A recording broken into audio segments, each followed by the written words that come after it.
जी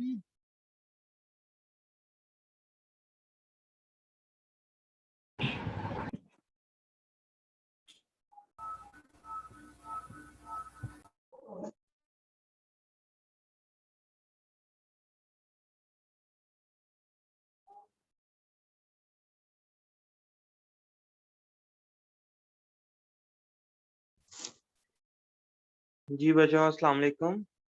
उम्मीद है कि आप सब लोग खैर खैरियत से होंगे। Today is our lecture number 3 of manual therapy. Last time हम लोग मैं लेक्चर नहीं ले सका था अपनी तबीयत की वजह से। So today is our lecture third of manual therapy, जिसमें हम लोग अपना थर्ड लेक्चर कवर करेंगे इंशाल्लाह। और थोड़ा सा ओवरव्यू ले लेते हैं प्रीवियस लेक्चर का। In the last lecture we have learned about basic concepts of manual therapy. ठीक है, उसमें हम लोगों ने बात की थी about translatory joint play movements के बारे में। We have differentiate between the three important joint play movements that are the compression, that is attraction, and that is the gliding movements. ठीक है, we have learned about the determination of determination of impaired mobility or restricted mobility. How to check it with two methods. There are two methods to check that impaired mobility or hypomobility.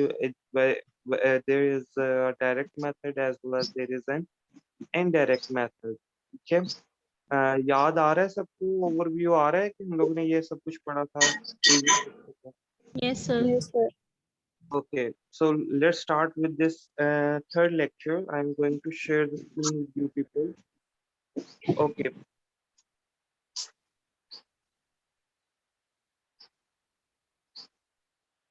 so first of all, look at the contents of the third lecture. We are going to cover principles of function texting.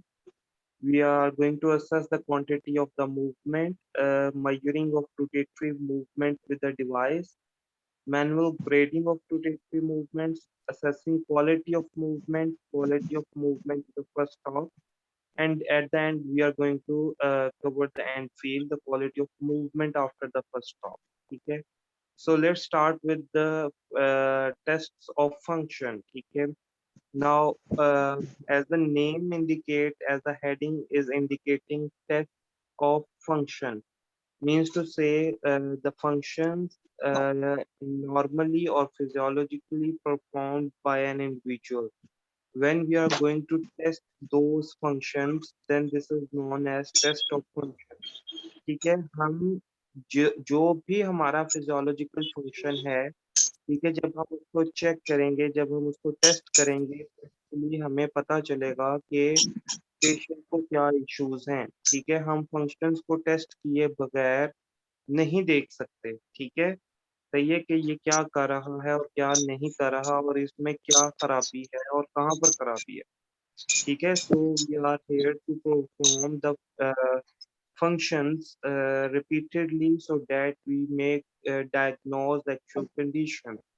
Now वो कहते हैं कि this function, ठीक है, एक minute बच्चों।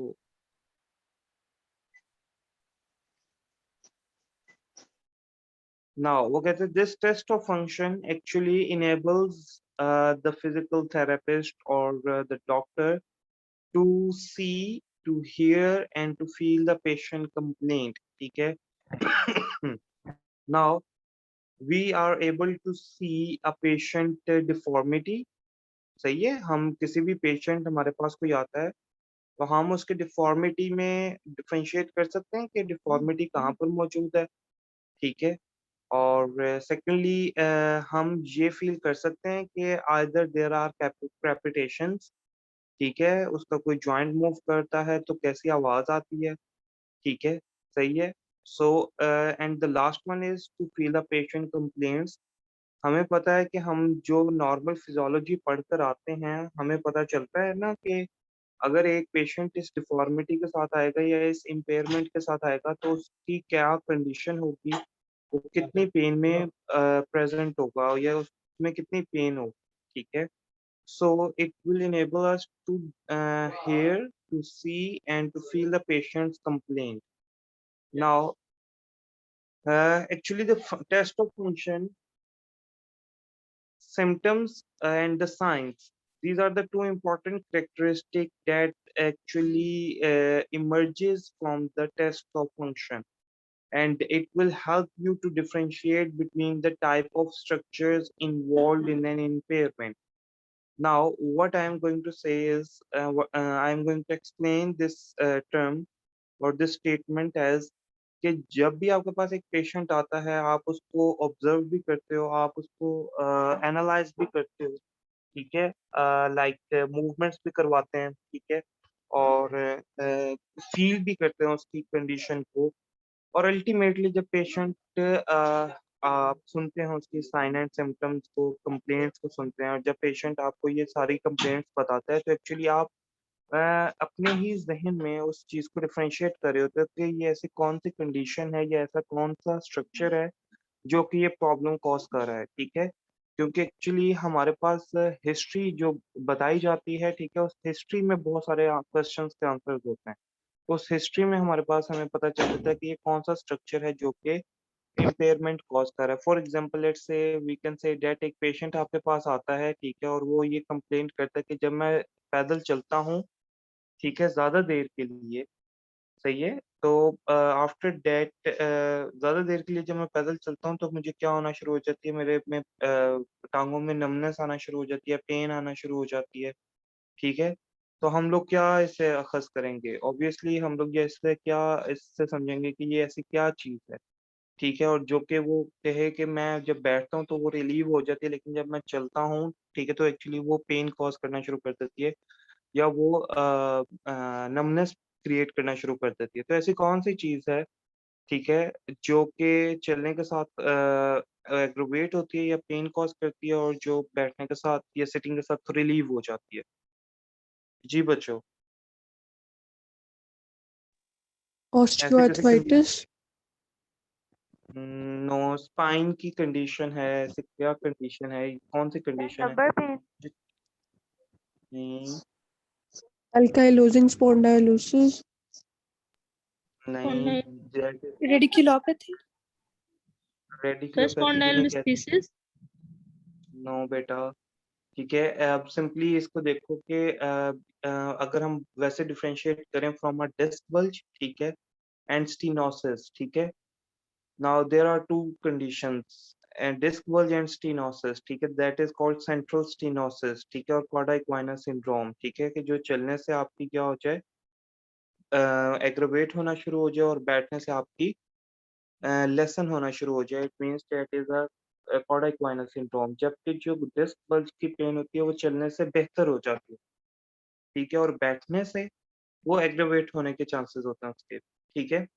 सो मैं बताना क्या चाह रहा हूँ कि ये जो साइन एंड सिम्टम्स हैं जो पेशेंट अपनी हिस्ट्री बता रहा है वो एक्चुअली क्या बता रहे हैं हमें, अपनी कंडीशन के बारे में बहुत सारे आंसर्स, बहुत सारे क्वेश्चंस के आंसर वो खुद ही दे देता है, ठीक है, अपनी हिस्ट्री बताते हुए, अगर आप उसको इतना अच्छा मौका देते हैं या आप उसको इतना अच्छा एनवायरनमेंट प्रोवाइड करते हैं, ठीक है।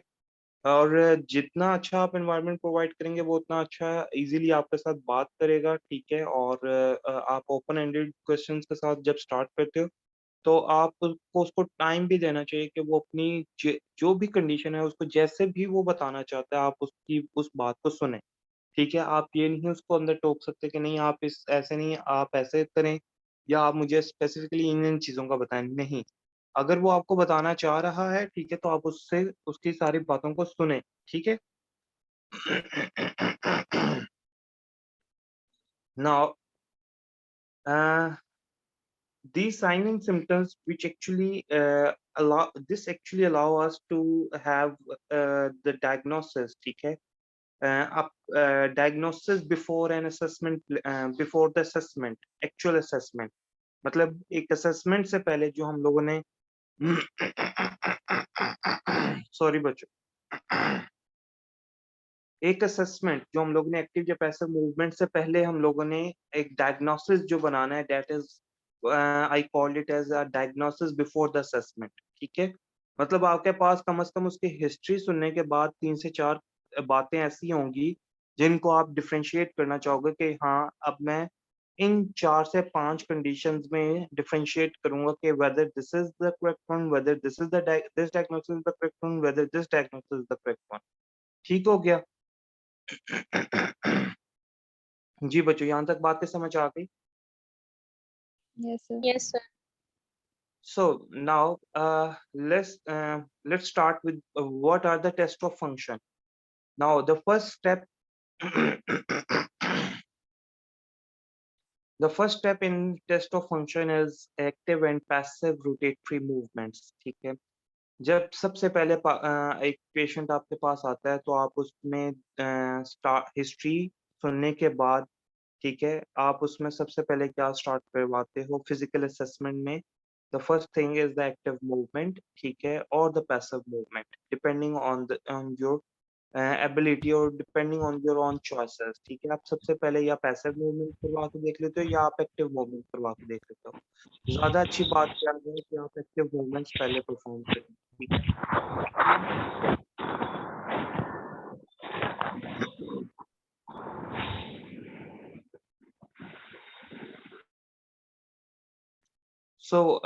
सबसे पहले अगर आप एक्टिव मूवमेंट्स परफॉर्म करवा के देखें तो वो ज़्यादा अच्छी बात है। ठीक है, एक्टिव मूवमेंट्स के बाद आप पैसिव मूवमेंट्स की तरफ जाएं। ठीक है, अब इसमें भी एक लॉजिक ये है कि अगर आप सबसे पहले पैसिव मूवमेंट करवा लेते हैं, ठीक है, और एक्टिव मूवमेंट आप नहीं करवाते तो एक्चुअली आप पहले से किसी चीज़ को स्ट्रेच कर सकते हैं पैसिव मूवमेंट की वजह से। ठीक है, और बाद में आपको वही जो एक स्ट्रक्चर जिसने पिंचिंग कॉज करनी थी वो एक्टिव मूवमेंट में शायद आपको उतना उस एक्टिव मूवमेंट के दौरान उस स्ट्रक्चर का इतना अच्छा ना पता चले, ठीक है, जो कि पहले पता चल जाना था अगर आप एक्टिव मूवमेंट पहले परफॉर्म करवाते।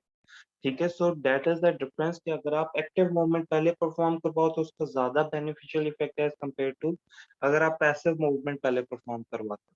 बात की समझ आ गई क्या मैं बताना चाह रहा हूँ कि पैसिव मूवमेंट मैं क्यों नहीं पहले करवाना चाह रहा, एक्टिव मूवमेंट पहले क्यों परफॉर्म करवाना चाह रहा हूँ?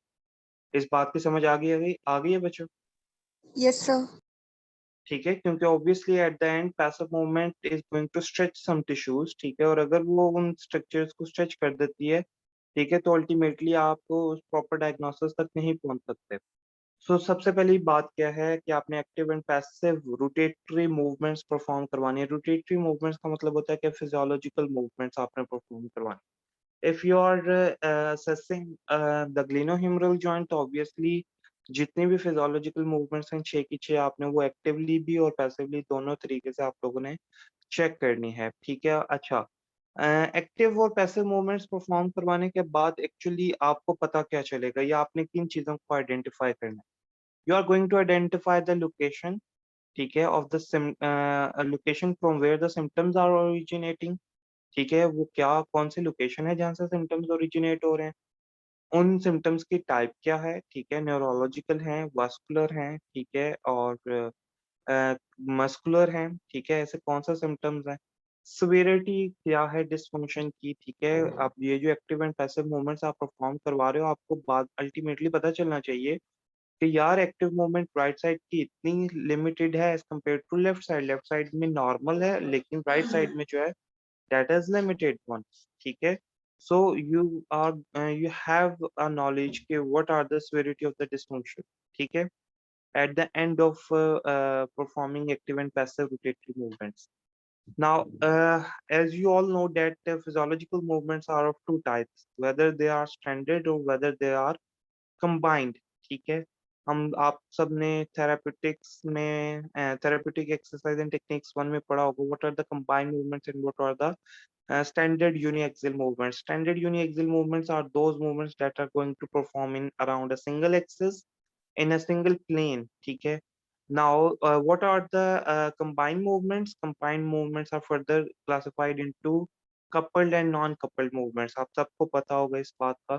कंबाइंड मूवमेंट्स वो कपल्ड मूवमेंट्स वो होती हैं जो कि इजीली परफॉर्मेबल होती हैं। ठीक है, और they are automatically done within a joint. ठीक है, वॉलंटरली कोई एक्शन रिक्वायर्ड नहीं होता कंबाइंड मूवमेंट्स में, कपल्ड मूवमेंट्स को परफॉर्म करने के लिए, जबकि नॉन कपल्ड मूवमेंट्स वो हैं जो कि obviously they are not normal, ठीक है, और इसमें वॉलंटरली जो पेशेंट है या जो फिजिकल थेरेपिस्ट है वो in non coupled movements produce करवा सकता है। पेशेंट एज हिमसेल्फ और हरसेल्फ नॉन कपल्ड मूवमेंट्स तब प्रोड्यूस करता है जब कोई अंडरलाइंग पैथोलॉजी हो, ठीक है।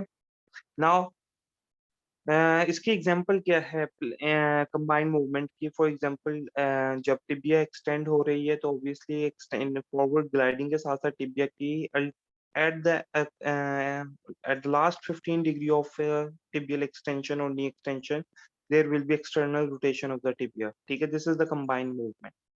Now after performing active and passive movement we have the ability to locate the issue, ठीक है, सही है, हम इशू को लोकेट कर सकेंगे, हम सीवियरिटी ऑफ डिसफंक्शंस तक जा सकेंगे और हम टाइप को चेकआउट कर सकेंगे क्या क्या टाइप है, ठीक है। The third one is the sir translation. जी बेटा। सर ये कपल मूवमेंट दोबारा बता दें please. coupled movement is for example if the knee joint is extended, ठीक, extending from flexion to extended position, ठीक है, टिबिया इज रोटेटेड फॉरवर्डली, ठीक है, टिबिया फॉरवर्डली रोटेट करेगी ना, और आपको पता है यहाँ पे concave to convex rule apply होता है, तो टिबिया अगर फॉरवर्डली रोटेट कर रही है क्योंकि वो कनकेव होता है तो उसकी ग्लाइडिंग भी सेम डायरेक्शन में होगी। अब ये एक प्लेन के अराउंड मूवमेंट है, ठीक है, दिस इज यूनिएक्सियल, लेकिन जैसे ही लास्ट 15 डिग्री ऑफ एक्सटेंशन आती है, ठीक है, तो टिबिया एक्सटर्नली रोटेट भी करती है along with extension of the knee joint और along with anterior gliding and movement of the tibia, ठीक है, मतलब यहाँ पर दो मूवमेंट्स का कपलिंग हो रही है, ठीक है, एक की सेजिटल प्लेन के हो रही है मूवमेंट और एक की क्या हो रही है लॉन्गिट्यूडिनल प्लेन में हो रही है, ठीक है, और हॉरिजॉन्टल एक्सिस है, ठीक हो गया। सो दो these two movements are combined to form the coupled movement, ठीक है। ओके जी सर बेटा। Thank you. Okay, so next we are going to perform the translatory joint player movements. Okay, now we are able to we are at a stage when we are going to differentiate between the structures, ठीक है। अब हमें ये तो पता चल गया है कि या ये स्ट्रक्चर इन्वॉल्व हो सकता है या ये स्ट्रक्चर इन्वॉल्व हो सकता है या फिर ये स्ट्रक्चर इन्वॉल्व हो सकता है, लेकिन हमने इनको डिफरेंशिएट कैसे करना है एक दूसरे के साथ। तो इनको डिफरेंशिएट करने के लिए हम सबसे पहले जॉइंट प्ले मूवमेंट स्टार्ट करवाते हैं, ठीक है। अब वो कहते हैं joint play movements actually articular structures को डिफरेंशिएट करता है from all other structures, whether there are soft tissue injuries or whether there are peripheral nerve injuries or whether there are whether there are non-articular injuries, ठीक है, outside the articular surfaces. So actually ये क्या करेगा, जो translatory जो joint play movements हैं obviously they are we are going to perform these joint play movements on the joints, ठीक है, and finally we are going to differentiate between the two side, ठीक है, हम दोनों साइड्स को compare करते हैं, ठीक है, और जॉइंट प्ले मूवमेंट्स के थ्रू हम लोग डिफरेंशिएट करते हैं कि whether it's articular surface is getting involved और अनइन्वॉल्व्ड, ठीक है, हो गया, सही है। So the next one is the resisted movement, ठीक है। Now the after performing this translatory joint play movements we are going to perform resisted movements, ठीक है। Now the what will happen, the resisted movements are able to resisted movements have the ability to differentiate musculoskeletal structures from other structures, ठीक है, मतलब जिस तरीके से translatory joint play movements soft tissue से आपको बचाती है, उसी तरीके से जो आपकी रेजिस्टेड मूवमेंट है वो एक्चुअली किससे डिफरेंशिएट करती है, मस्कुलोस्केलेटल स्ट्रक्चर से, ठीक हो गया। नाउ वो कहते हैं कि पैसिव सॉफ्ट टिश्यू मूवमेंट्स, ठीक है, after performing resisted movements we have the ability to perform passive movements of the soft tissues, ठीक है। नाउ वो कहते हैं what are the passive movements of the soft tissues, ठीक है, we can say that stretching, ठीक है, of the muscles, ठीक है, और checking the length of the muscle, ठीक है, is always going to allow you or going to have the ability for us to differentiate between different structures, ठीक है. Now there are of two types, ठीक है, passive soft tissue movements, ठीक है, ये physiological भी हो सकते हैं, ये accessory भी हो सकते हैं.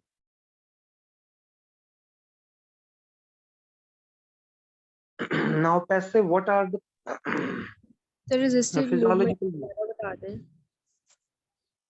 अच्छा, resisted movements बेटा, obviously resisted movements हमें क्या बताती हैं, जिस तरीके से translatory joint play movements differentiate करती हैं आर्टिकुलर स्ट्रक्चर्स को फ्रॉम नॉन आर्टिकुलर स्ट्रक्चर्स, इसी तरीके से जो सॉफ्ट टिश्यूज हैं, ठीक है, वो डिफरेंशिएट करते हैं फ्रॉम अदर आर्टिकुलर स्ट्रक्चर्स और नॉन आर्टिकुलर स्ट्रक्चर्स, ठीक है, ऑफ द मस्कुलोस्केलेटल स्ट्रक्चर्स को डिफरेंशिएट करते हैं अदर स्ट्रक्चर से. मतलब कि यहाँ पे मस्कुलोस्केलेटल मसल्स का कोई भी इशू होगा तो वो आप रेजिस्टेड मूवमेंट्स के थ्रू आपको फौरन से पता चल जाएगा कि this is the actual muscle. ठीक हो गया. नाउ जो पैसिव सॉफ्ट टिश्यू मूवमेंट्स हैं वो एक्चुअली दो किस्म की होती हैं, फिजियोलॉजिकल होती हैं और एक्सेसरी होती हैं.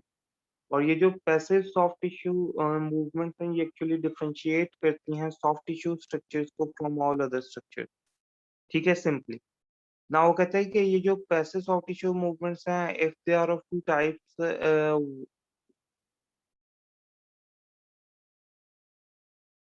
what are their types? There are of two types: physiological movements as well as accessory movements.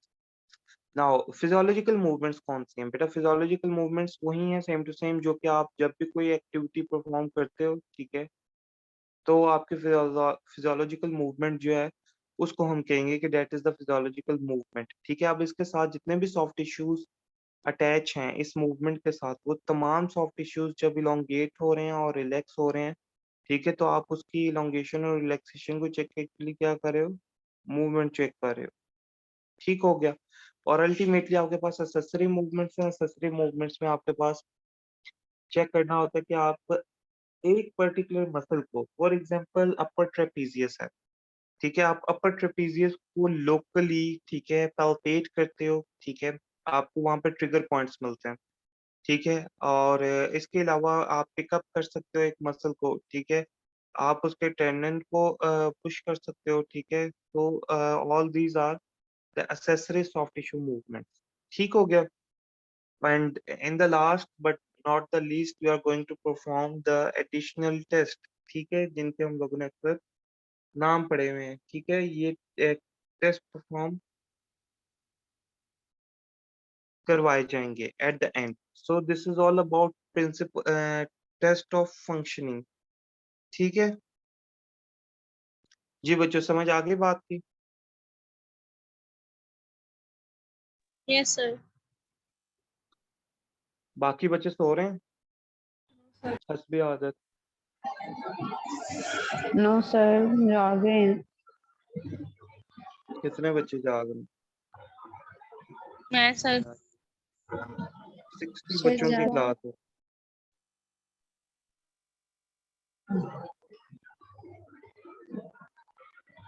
Sir इसके लिए बुक कौन सी है? बेटा माइन बेटा बुक तो इसके लिए काफी हैं, ठीक है, क्योंकि this is the actual physical therapy. ठीक है, आप इसमें मल्टीपल बुक्स को यूज कर सकते हो, लेकिन जब हम लोग रिविजन्स पर जाएंगे ना बेटा, जो हमारे रिविजन हैं, मतलब आफ्टर 6th और 7th लेक्चर, ठीक है, तो उसमें एक बुक है डटन, ठीक है, ऑर्थोपेडिक फिजिकल असेसमेंट, ठीक है, डटन्स ऑर्थोपेडिक फिजिकल असेसमेंट, ठीक है, सर स्पेलिंग दैट बता इज दें. DUTTON, DUTTON. ठीक है, आपको इसकी बुक भी मिल जाएगी, ठीक है, इजीली अवेलेबल है, आप इसको ले भी सकते हो. सॉफ्ट कॉपी में मेरे पास मौजूद है, लेकिन वो काफी हैवी फाइल है, तो उसके लिए आपको आना पड़ेगा, किसी एक बच्चे को यूनिवर्सिटी आना पड़ेगा ताकि मैं उसको मूव कर दूँ उसकी यूएसबी में. ठीक है.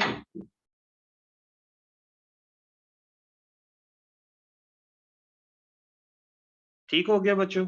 सर एडिशन लेटेस्ट है ना? जी जी बेटा। ठीक है sir, thank Okay, so let's start with the next principles. ठीक है, what are the principles of function testing?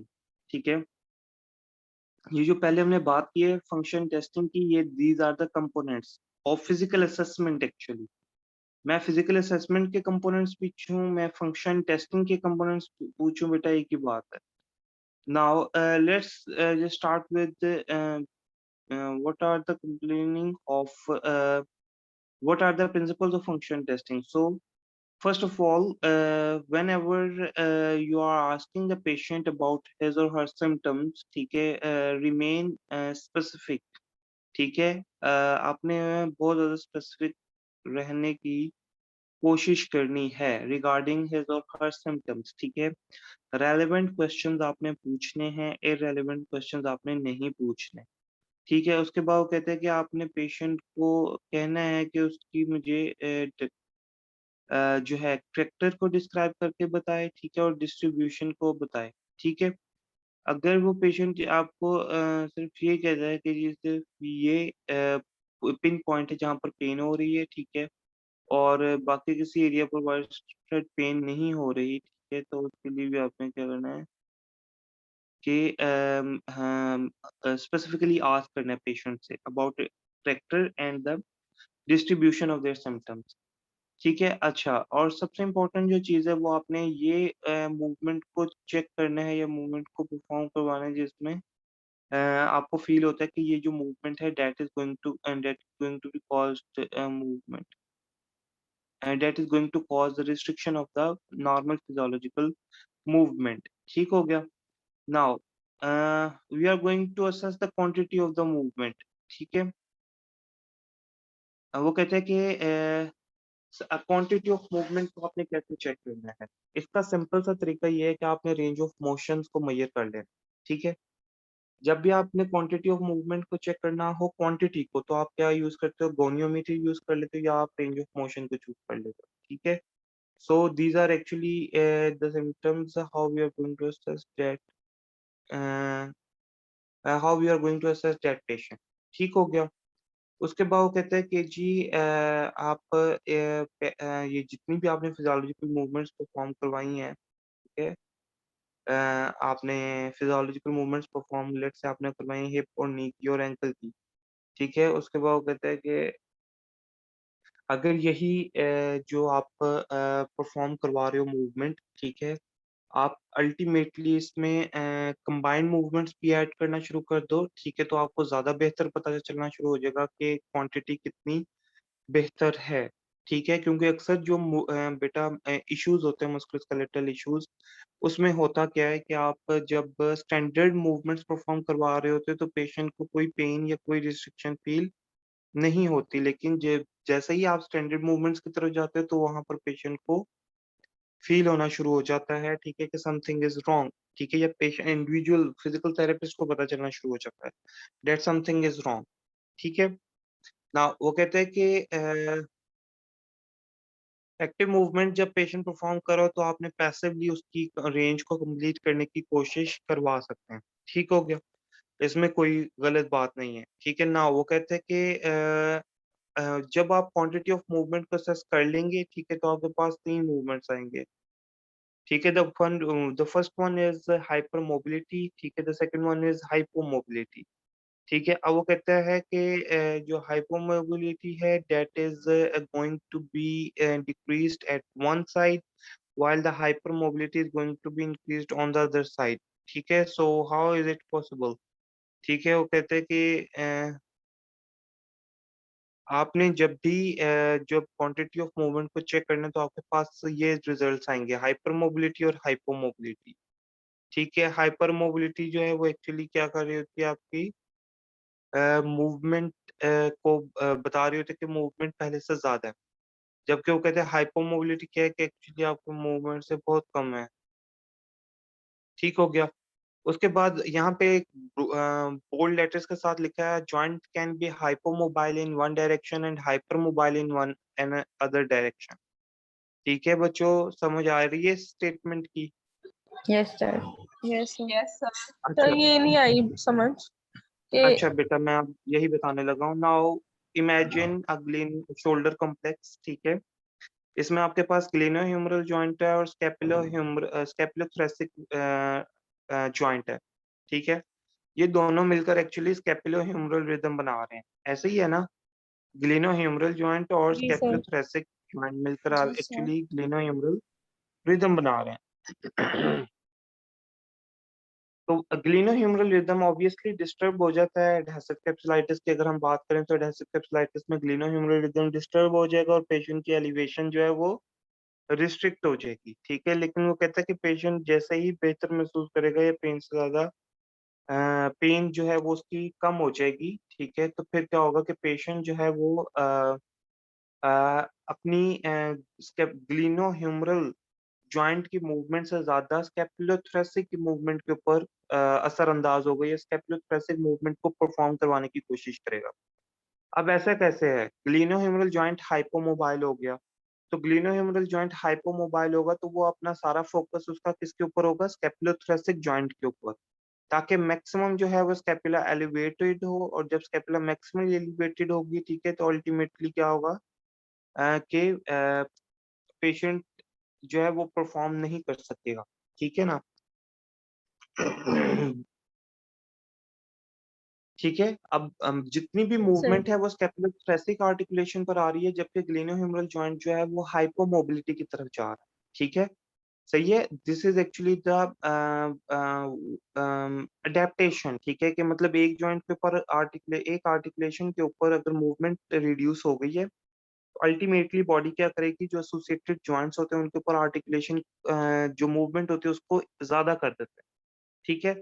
अब इसका फायदा क्या होता है कि नॉर्मली आपके फंक्शनल लिमिटेशन में डिफरेंस नहीं आता, ठीक है। लेट से वो ग्लेनोह्यूमरल जॉइंट को यूज करते हुए भी डोर को लॉक कर रहा था, ठीक है। और after hypomobility in the glenohumeral joint वो स्कैपुलोथोरैसिक आर्टिकुलेशन को मैक्सिमम यूज करते हुए भी क्या कर रहा है? डोर को लॉक कर रहा है, ठीक है।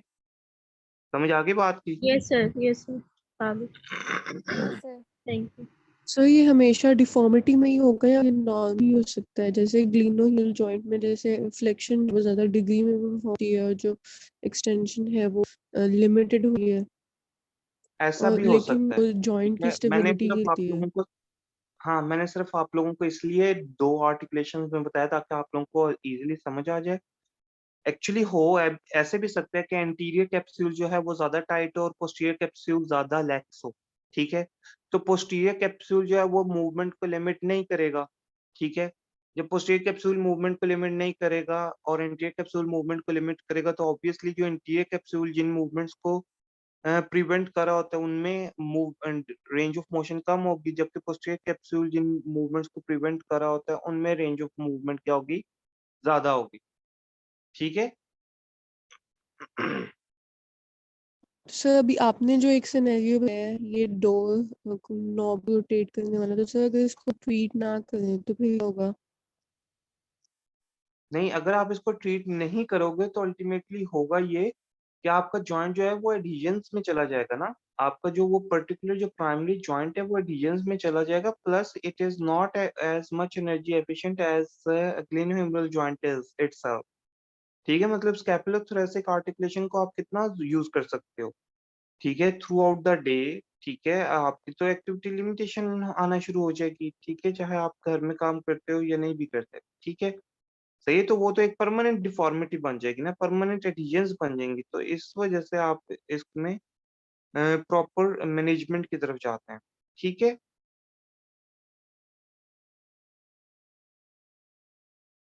Yes sir. So now hypomobility are sir और हाइपर। जी बेटा। सर समटाइम्स कुछ पेशेंट्स ऐसे बोलते हैं ना कि जैसे उनसे अपना बाजू ऊपर ले जाया नहीं जा रहा, तो सर हम उसमें कह हम्म। सकते हैं कि इस जॉइंट की इन्वॉल्वमेंट हो सकती है। वो कहते हैं हम अपनी प्रॉपर मतलब रेंज पूरी कवर नहीं कर पा रहे, क्या जब हम ऊपर मूवमेंट मतलब अपने मतलब आर्म्स को ऊपर लेकर जाते हैं तो हमें मतलब डिफिकल्टी होती है, रेंज कवर नहीं होती। अच्छा, देखो कभी कभी ना बेटा ऐसा भी होता है कि इंजरी कहीं और हुई होती है और उसका असर जो है वो कहीं और आ रहा होता है। ठीक है, लेट्स से मैं आपको इसकी एग्जांपल देता हूँ।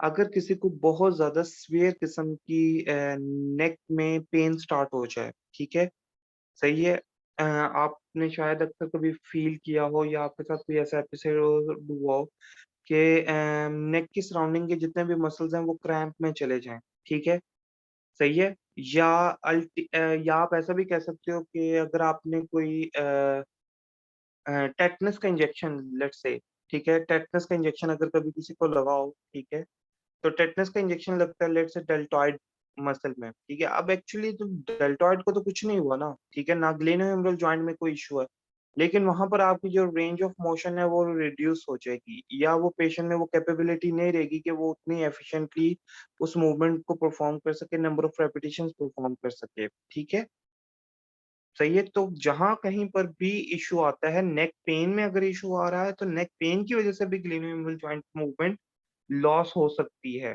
ठीक है, सही है। That is a protective mechanism कि जी नेक में पेन आई है तो वो अल्टीमेटली तमाम सराउंडिंग के टिश्यूज को क्या कर देती है, आपकी जो ग्लेनोमेरुलर जॉइंट की जो मूवमेंट है वो सारी लॉस हो जाएगी, ठीक है। जी जी बच्चों, सर। बात पे समझ आ गई? यस जी sir. Sir. Yes sir. Okay, so let's continue now. वो कहते हैं कि जो हाइपोमोबिलिटी है और हाइपर मोबिलिटी है, ये तभी पैथोलॉजिकल फाइंडिंग्स कहलाएंगी अगर पेशेंट में इसके सिम्टम्स होंगे, ठीक है, सही है, या जो एंड फील आपको मिलेगी वो पैथोलॉजिकल होगी, ठीक है। अब वो देखो कितनी बड़ी बात है कि हाइपोमोबिलिटी और हाइपर मोबिलिटी तभी आपके लिए डायग्नोसिस होंगे जब पेशेंट में उस चीज की कंप्लेंट हो। लेट से आप एक पेशेंट कहते हैं यार मेरी मूवमेंट रिस्ट्रिक्टेड नहीं है, मेरी मूवमेंट है ही इतनी, ठीक है, तो इट डजंट मीन दैट कि उसमें कोई इश्यूज आ रहे हैं, ठीक है, it means that there is some hypomobility, ठीक है, that is being associated with this individual, ठीक है।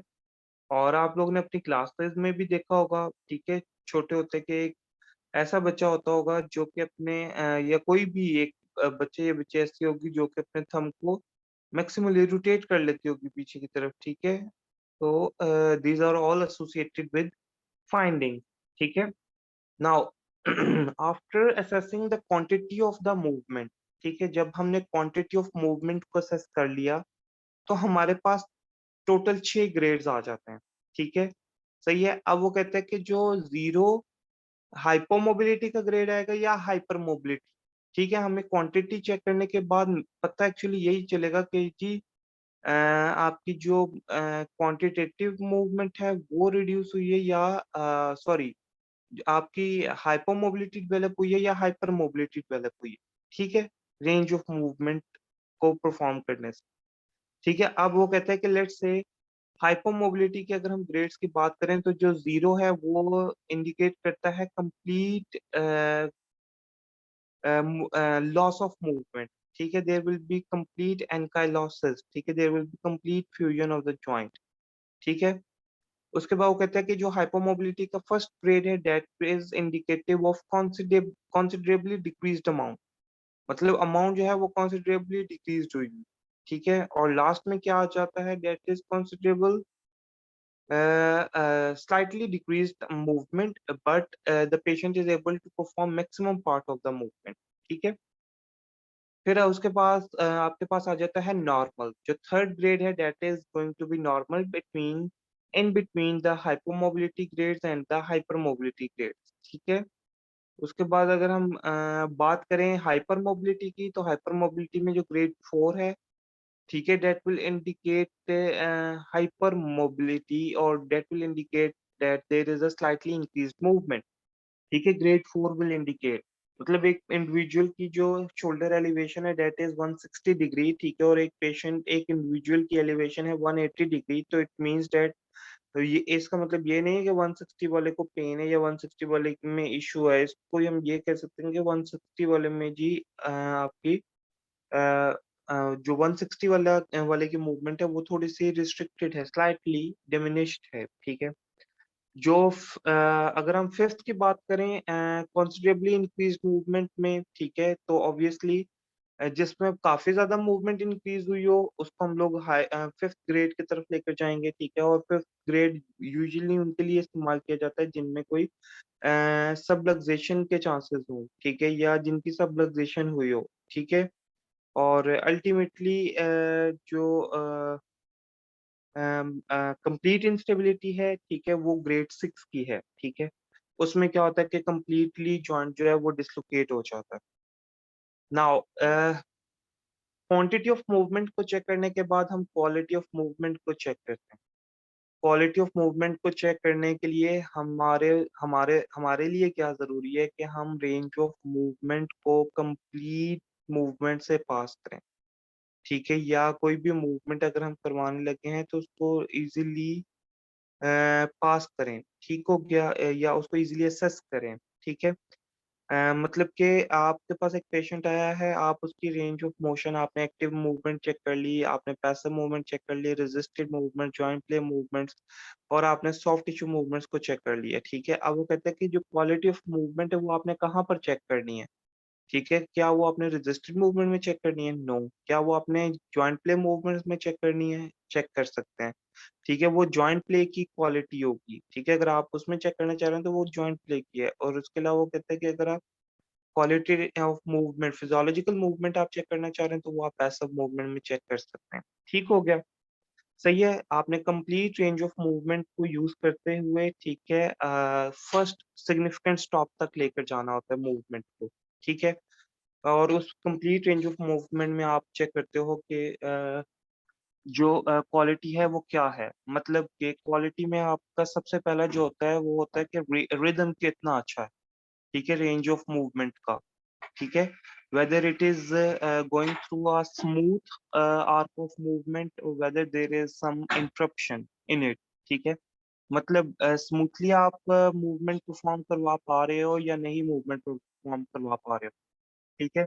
सेकेंडली रिदम कितना अच्छा है, ठीक है। आप रिदमिकली अगर मूवमेंट परफॉर्म करवा रहे हो मींस के बाय रिदम, ठीक है, आपके जो स्ट्रक्चर्स हैं वो स्ट्रेस हो रहे हैं या there is an abnormal rhythm, ठीक है।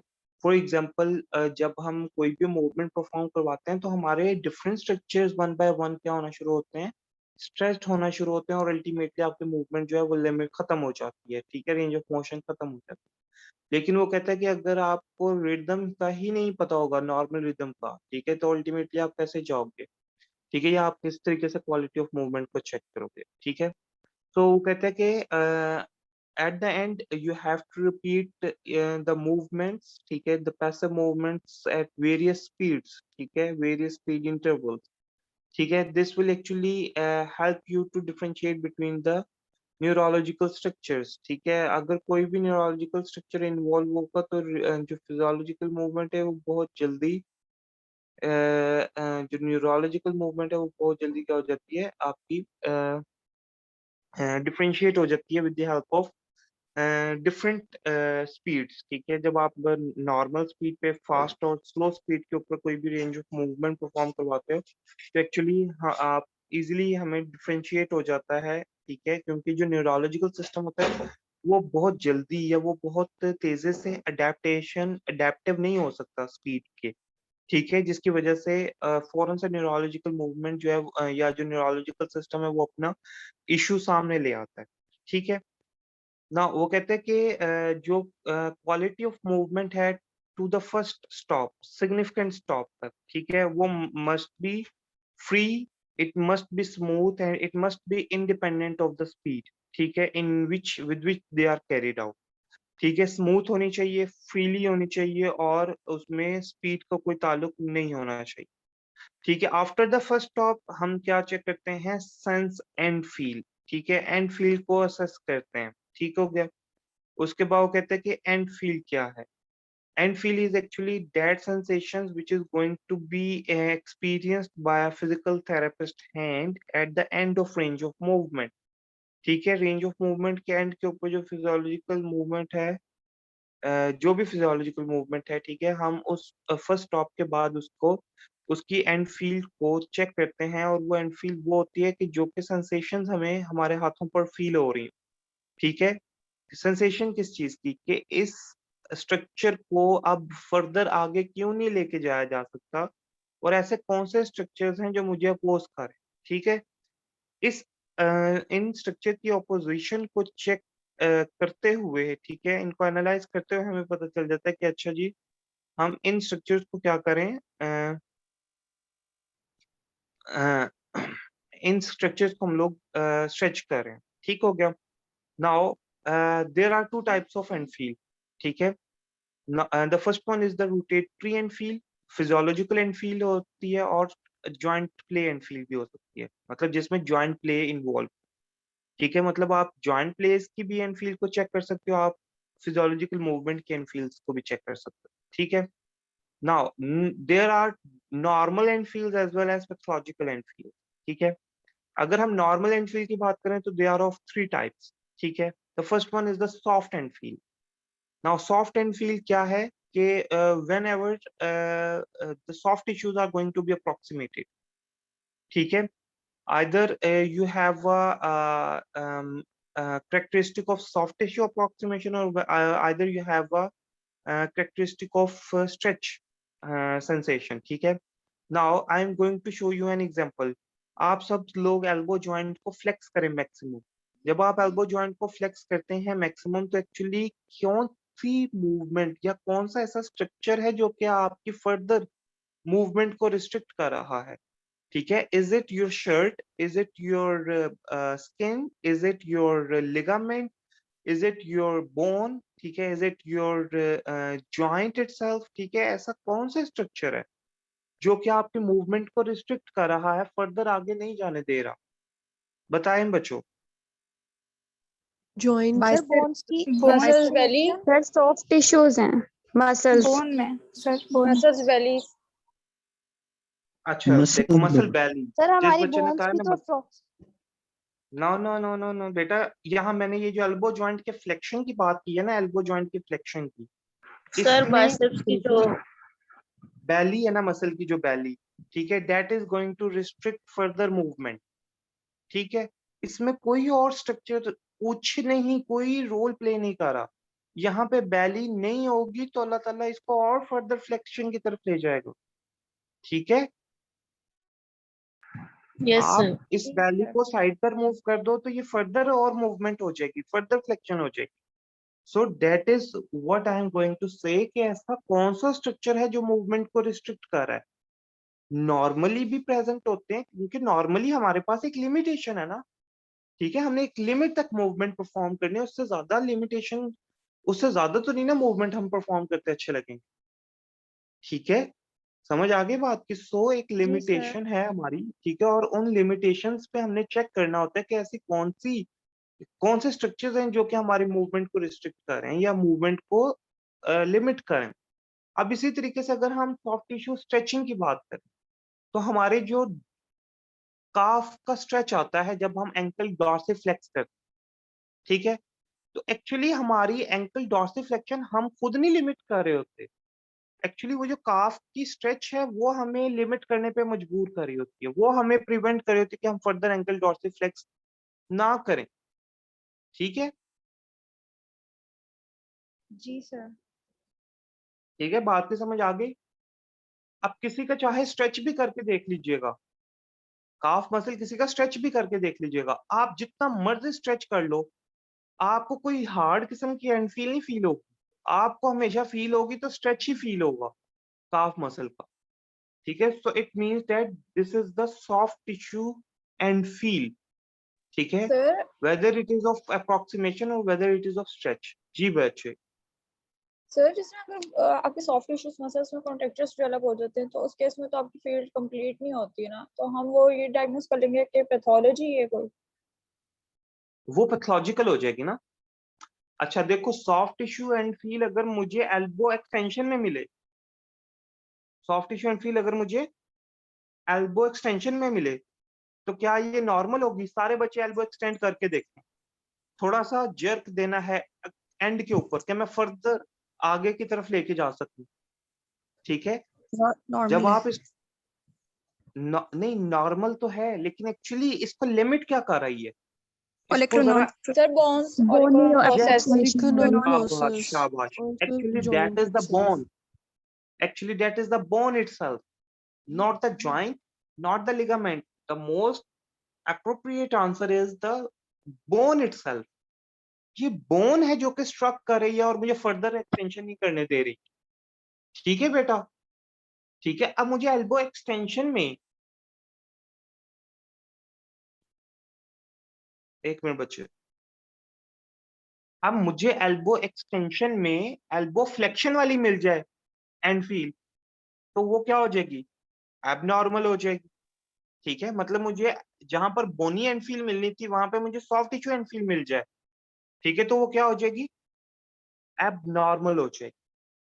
ठीक हो गया, ठीक है। इसलिए अगर कोई भी स्कार टिश्यू आ जाए, ठीक है, किसी भी किस्म की कोई एबनॉर्मलिटी आ जाए, तो वो एंड फील नहीं रहेगी, वो नॉर्मल एंड फील क्या हो जाएगी, लॉस हो जाएगी, और उसकी जगह कोई और एंड फील आके पार्टिसिपेट करेगी। ठीक है, now the next normal and feel is the firm and feel. ठीक है, जो फर्म एंड फील है ना बेटा, that is the characteristic of capsule और अ लिगामेंट। अब देखो, दोनों के ना स्ट्रक्चर्स आप लोगों ने पढ़े हुए हैं। अब जहन में देखो, इस बात को बिठाओ कि जो लिगामेंट होता है, आप इसको जितना मर्जी खींच लो, ये अपनी नॉर्मल लेंथ से ज्यादा बड़ा नहीं होगा। ऐसी बात है या नहीं है? ऐसा ही है। ऐसे Yes, ही है। sir, ऐसा ही है। अच्छा, अगर आप इसको फर्दर स्ट्रेच करने की कोशिश करोगे तो क्या होगा, इसके फाइबर्स टूटना शुरू हो जाएंगे। रप्चर होना शुरू हो जाएगा। जी सर, ऐसा ही होता है। ठीक है, सो that is why the ligament has a positive firm. Ligament एक लेंथ पर आके रुक जाएगा, इससे ज्यादा बियॉन्ड नहीं आगे जाएगा, इससे ज्यादा मूवमेंट अलाउ नहीं करेगा।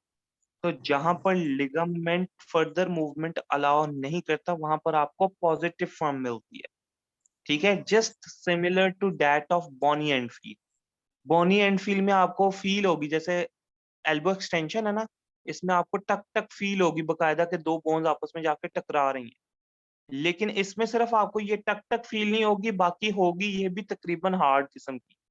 ठीक है, तो ये टफ किस्म की होगी, फर्म एंड फील। ठीक है, आप सर इसके जो बियॉन्ड, जी सर जब आप एंकल आपका बात को होता है कि आपका बिल्कुल है ना डॉर्सिफ्लेक्स आपका जो डेल्टॉइड लिगामेंट होता है ना वो रप्चर हो जाते हैं, तो वो उसमें भी तो एक काफी शार्प पेन आती है, तो वो भी हम लोगों की पैथोलॉजिकली कंडीशन होगी। नहीं, वो तो एक इंजरी है ना बेटा। अगर तो कोई चीज इंजर्ड हो रही है और उसकी इंजरी की वजह से कोई पेन आ रही है, तो डेट इज समथिंग एल्स।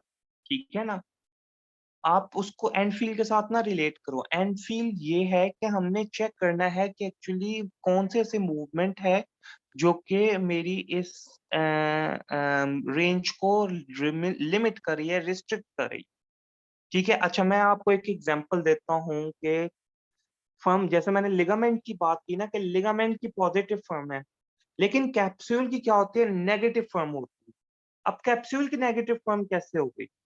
ठीक है, जैसे ग्लिनोह्यूमरल जॉइंट का कैप्सूल है, तो कैप्सूल में क्या होते हैं, फोल्ड होते हैं मल्टीपल।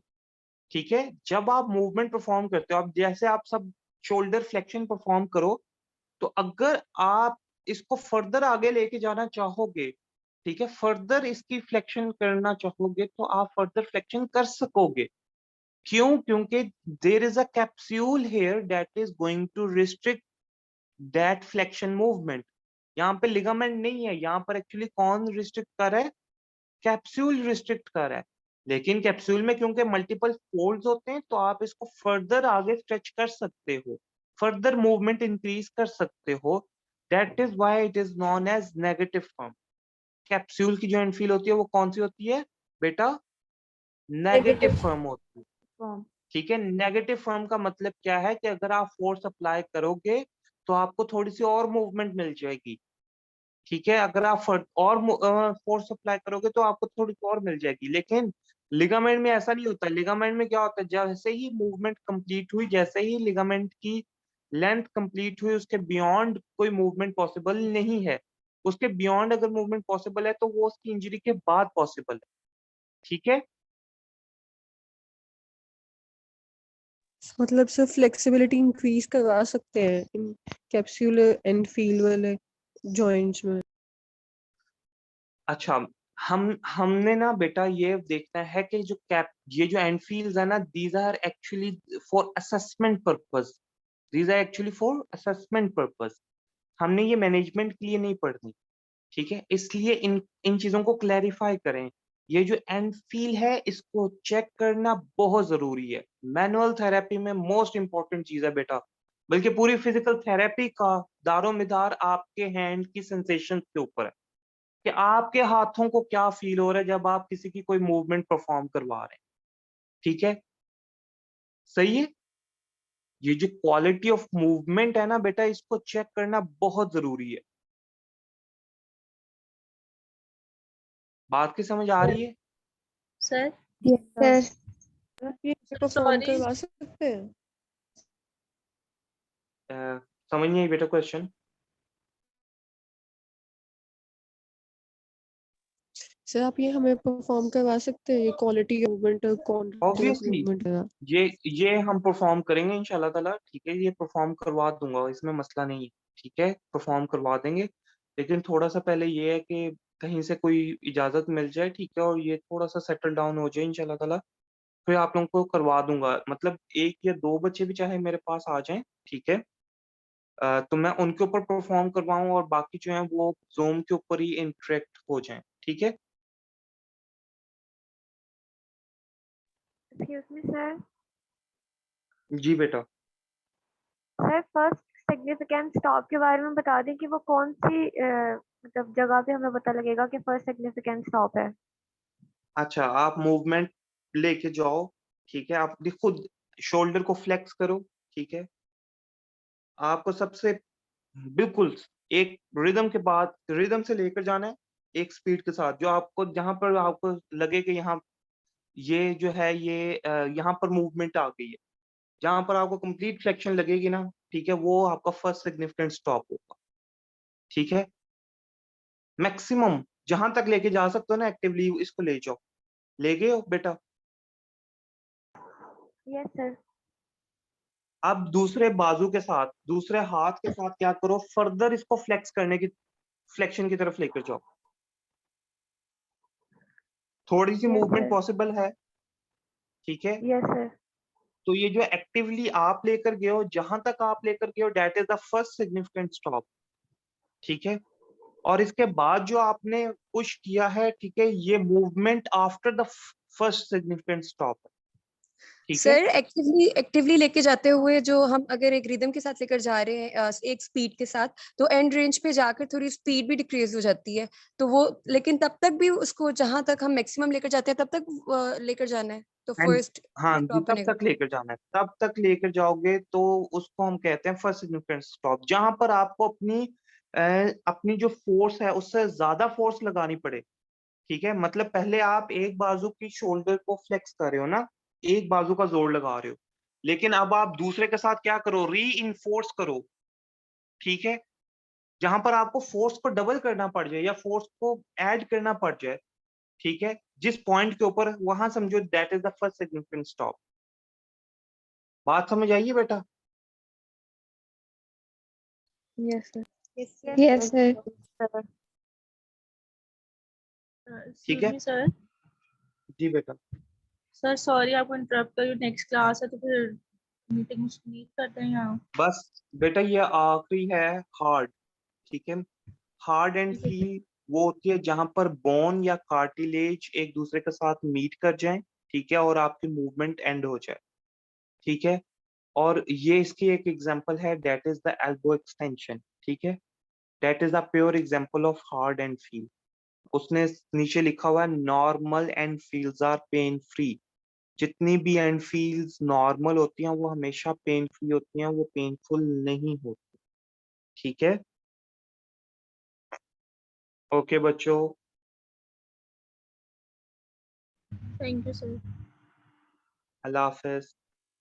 सर लास्ट अल्लाह लेक्चर की रिकॉर्डिंग बेटा इंशाल्लाह Yes, sir. ताला ये भी और पिछले वाले की भी रिकॉर्डिंग दोनों की अपलोड कर देता हूँ, ठीक है। इंशाल्लाह ताला आज हो जाएगा, सर आप ठीक है। भूल जाते हैं। नहीं मैं भूल रहा नहीं हूँ बेटा, मेरी एक्चुअली कंडीशन नहीं ठीक थी हेल्थ की वजह से, दैट इज वाई, ठीक है। तो इंशाल्लाह ताला आज हो जाएगा, ठीक है। जी thank you sir. Okay sir, अल्लाह हाफिज।